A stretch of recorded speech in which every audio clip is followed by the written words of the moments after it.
You're listening to The Price of Business. Welcome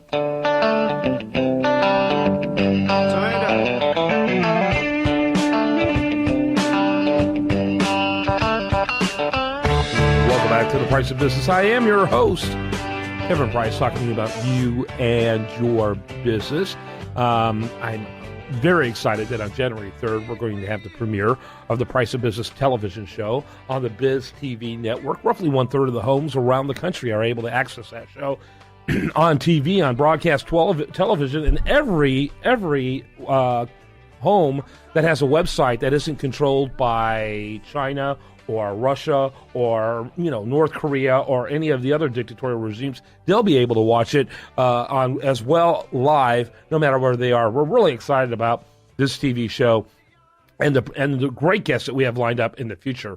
And so we got famous Sheriff Joe from Arizona. He's going to be on in February.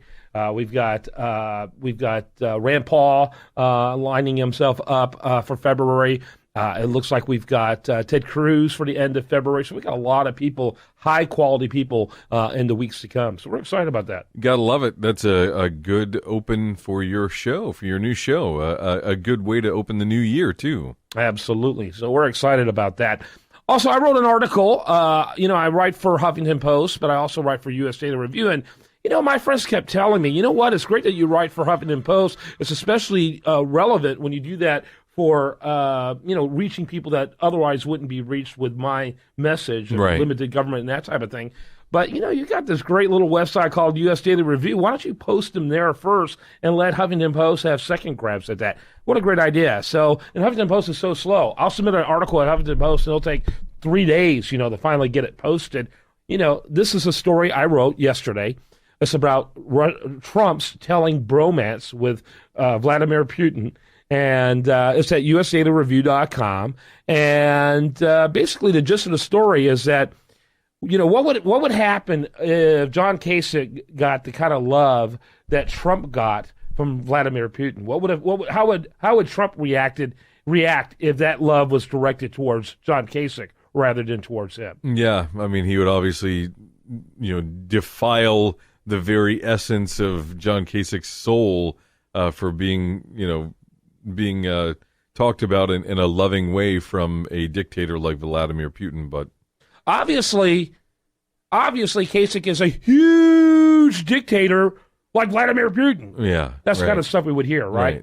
But he does it, and all of a sudden, he's not only accepting it with warmth and fuzziness, and he is now repeating Tass's and Pravda's narrative about the kind of leader Putin is. 80% approval ratings in a country where real opposition disappears overnight and journalists are murdered routinely. Over 24 journalists killed in Russia. This guy goes from accepting the thanks, or the praise of a dictator to becoming that dictator's chief apologist, which tells me that American interests will really hang under a Trump administration, hang entirely to the fragile self-esteem of our president. Yeah, he's definitely, Humpty Dumpty. Ooh, I wish I had that in my article. How about Trumpty Dumpty? You gonna spit your water out? I love that. That is awesome. Trumpty Dumpty. Yeah, and because that's what he is. He's so posting fragile. This, on social media. We already have, but I'm going to do a second round called Trumpty Dumpty Sat on the Wall. There you go. And he's at the top of the heap right now. And the problem is, you're talking about Putin. I've seen a lot of conservatives speak kindly and respectfully and reverentially about Vladimir Putin, and they've been getting hammered by the left for it. And rightly so. The guy is a KGB thug, and he is a dictator. And we really should stop giving him all the credit and credence and goodwill, because it makes conservatives in America look really bad. Mm. The guy's not a good guy. He's not a good guy, but he's a smart guy. I'm one of the guys who advocate that he is a very highly intelligent guy who understands geopolitics better than any of the world leaders on the stage today. He understands it. But, in fact, he's really dictating a lot of the geopolitics because he understands. But what's happening is that a lot of conservatives are looking up to him because they see him as a strong leader, and they're comparing him favorably to who we have as our president right now. And it's dangerous to do that. It's as if they were, I mean, look, and I really am not going to compare Putin to Hitler. There is no comparison. Not yet, anyway. I think that he has the, shall we say, the potential. I think if he had the ability to get away with it, it wouldn't bother him at all. And so, anyone who could kill dozens of thousands or hundreds of thousands. And so I don't like the idea of giving that guy a lot of credit and a lot of respect.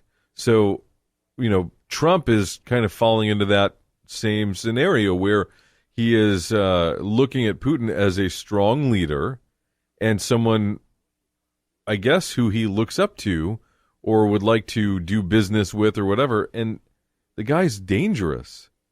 Well, I did write this in my article. Putin is odd, to say the least. He has these weird, quirky, things that he does. Photoshop, takes of him wrestling fish. Yeah, absolutely. Things like this. But I also think he is I also think he's a genius and is generally the smartest guy in any room he is. Because of this, Putin rightly thought he could buy the affection of the narcissist Trump with a little simple flattery, and he was certainly right. I think a Trump administration would be led by the nose of his ever fragile ego. Yeah. And no doubt. mean, we'd have a very bizarre world that we would live in. Well, we wouldn't for long, would we? No, I'm telling you, the guy is so dangerous, off the chart dangerous. I prefer a predictable, consistent, leader, regardless of how bad he is in his consistency, than someone who's like apparently off his rocker, like it appears Trump is. Well, you're right. He's very inconsistent and he's very mercurial. He gets into these shouting matches on Twitter and all this kind of stuff back and forth. He did it with Rosie O'Donnell. He's doing it now with Hillary Clinton. And it's embarrassing, for one. It's totally classless and embarrassing.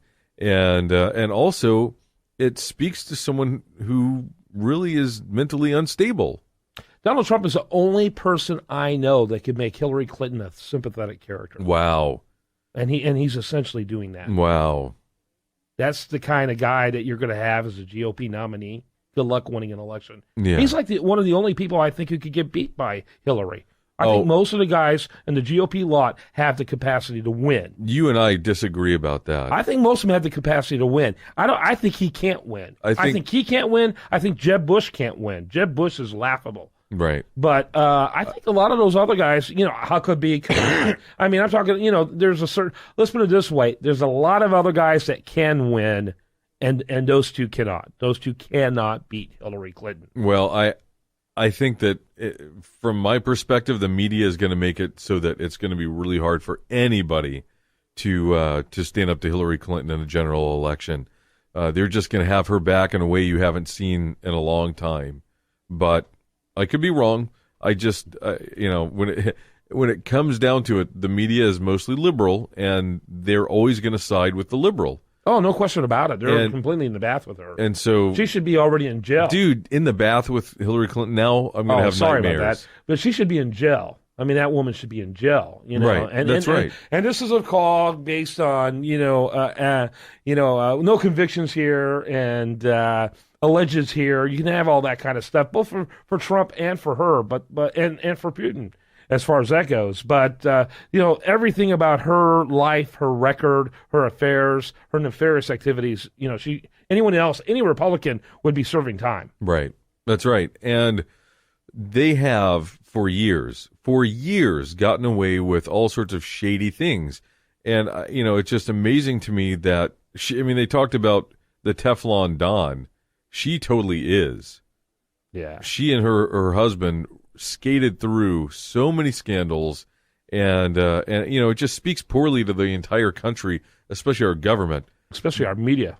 Well, the media at least went after Bill Clinton for the Monica Lewinsky affair, although continuously saying it was ludicrous to look at impeachment, for such a minor offense. Well, when perjury is not a minor offense for a president of the United States. No, and the things that I found egregious were all the articles and all the media accounts during the time. Was that they were trying to explain it away. They were saying that, telling a lie is actually a good thing.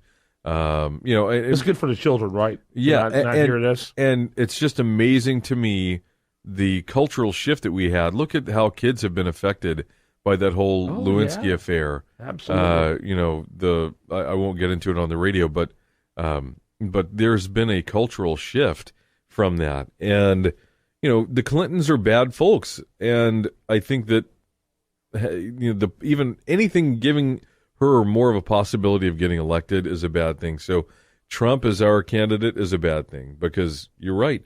He wouldn't be able to beat her. Yeah. No way. All right. When we come back, we're going to have more for you. I do want to remind you, best content here shows up over there at usdatareview.com. While there, like it on Facebook, follow it on Twitter.